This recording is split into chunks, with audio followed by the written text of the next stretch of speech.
Bonjour à tous, avec l'aide de Dieu, le Yom Yom du 18 Iyar, 33e jour du Homer, donc Lag Ba-Omer, à la mémoire de ma grand-mère maternelle, Beya Bat Moshe.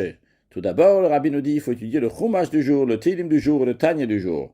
Puis, le rabbi nous ramène l'extrait des notes qu'il a pris de son beau-père. Le rabbi précédent a dit, en ce qui concerne l'Admour Azakran, le premier rabbi de Chabad, la fête de Shavuot, c'était une fête qui était très remarquable, soulignée chez lui. En effet, la fête de Shavuot, c'est la Iloula, le jour qu'a quitté le monde le Baal Shem Tov, le fondateur de la Chassidoute, et l'Admour Azakran, donc, fêter ce jour-là de manière particulière.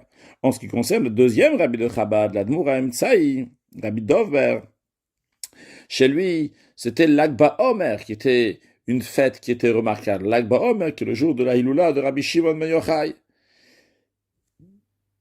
Il avait l'habitude de se rendre dans les champs avec les chassidim.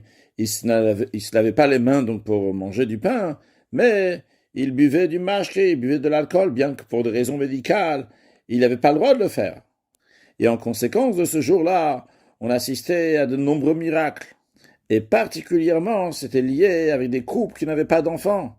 Que par la bénédiction que l'Admour Haemtsaï donnait ce jour-là, ces couples-là, suite à cela, avaient des enfants. Ce qui est d'ailleurs lié avec le jour de l'Ag Ba-Omer, le jour de Hiloula de Rabbi Shimon ben Yochai, qu'une des particularités de Rabbi Shimon ben Yochai a écrit qu'il était poked à carotte, que même des femmes qui ne pouvaient pas avoir d'enfants, il leur donnait une bénédiction pour qu'ils vont avoir des enfants. Et chez l'Admour Haemtsaï, toute l'année, ils attendaient les chassidim, l'Ag Ba-Omer, qui était une fête remarquable chez l'Admour Haemtsaï.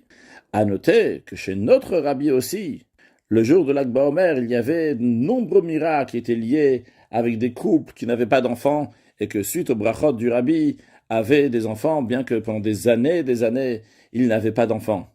Que Dieu fasse que tous ceux qui n'ont pas encore d'enfants vont avoir des enfants, ceux qui ont déjà des enfants veulent en avoir encore, et que Dieu veut qu'ils vont en avoir encore, ils vont en avoir encore, et que tout se passe dans les meilleures conditions, avec de la santé, la joie, le bonheur, et la satisfaction, la réussite dans l'éducation des enfants, et tous ensemble accueillir Mashiach, now, un excellent Yom.